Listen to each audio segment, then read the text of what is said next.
I read something interesting about you. Is that true that your starting point as a manager is in Brighton and Hove Albion? Yes. Wow. Right now, Brighton is one of top level in Premier League, right? And you have been work under some big name like Oscar Garcia, Sami Hyypiä, Chris Sutton, and Nathan Jones, I believe. What Yes. did you learn from them that influenced your managerial, your as a coach? As a coach, I started earlier Mm. than that. Obviously, going to England was a leap of faith, and a brave jump, not only for me, but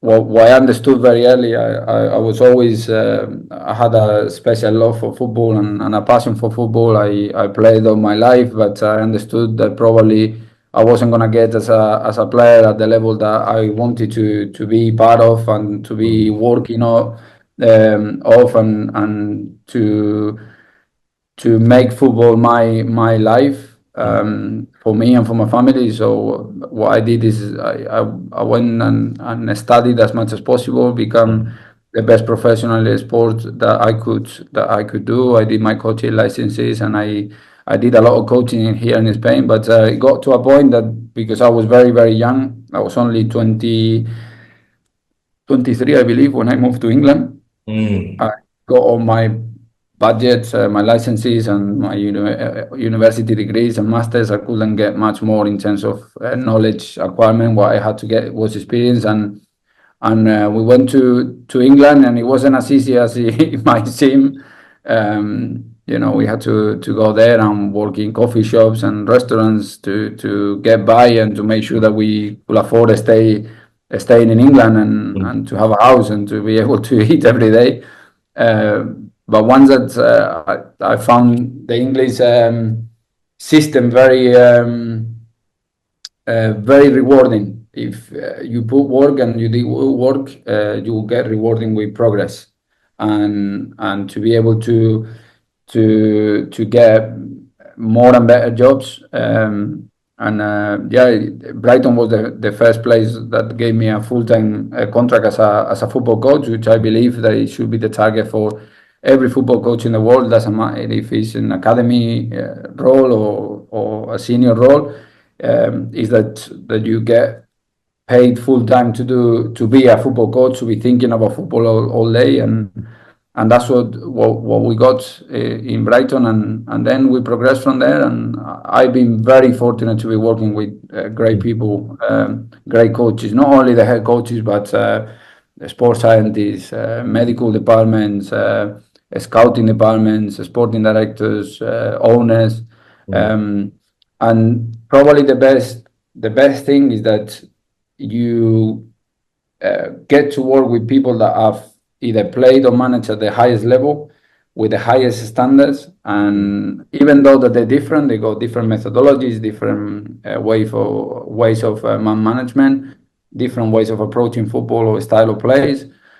You can get things that you like and you don't like, and I had a teacher in my coaching licenses, Santiago Coca, that is more on the management side of things. That's always said to us that you have to have your vision for the way that you want your teams to play very clear. So you have to write it down. And when we were studying, we wrote it down, and it was a piece of paper and a document that I always went back. And every year, every few months, you get a new thing. That actually, that statement hasn't changed much to what it is now, but you polish it and you get adding things and be more efficient in the way that you transfer that message and that vision to the board, to the presidents, to the football players, to the fans, and I've been very lucky to be working with those type of figures in football that have helped me to develop and polish my ideas. And now what we've done in the last 6 years that I've been a head coach is then putting them into work, understanding that actually some of the craziest ideas that I had actually work, and modern football is going into ways that actually fit the ideas I had quite a few years ago, and now what we're doing is that, of course, in every experience, in every project that we face, we add some new things, some new concepts that is helping us to evolve, and to be more and more prepared for this modern football that we find ourselves now into. And yeah, it's been a wonderful journey that hopefully lasts as long as possible. I got the best job in the world, and I hope I keep doing this job for the rest of my life. Hmm. And until I'm very old, and Yeah. either don't have a head anymore, or that it goes completely gray, as is getting at the moment. Yeah, like Claudio Ranieri still managing when he's very old there Yeah. I think and bring what Roma we to the get from better our place. what we get from our job is so powerful, because you get into coaching at the end of the day, most of us, because you like to help people, Okay. and the opportunity that you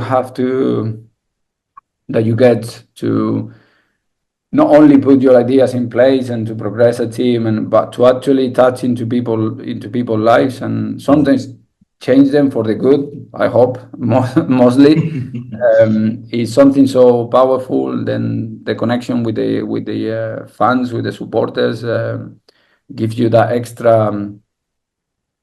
extra bit every day. That is when you don't have it, is like you craving for it, and Hmm. it's very difficult. That's what, well, as I was saying to you before, that those 2 3 months I was in between jobs before I went to Indonesia were very difficult to me, and I've put my head into making sure that, even though that if you wait, maybe if we have waited a few more weeks, we will have had more offers to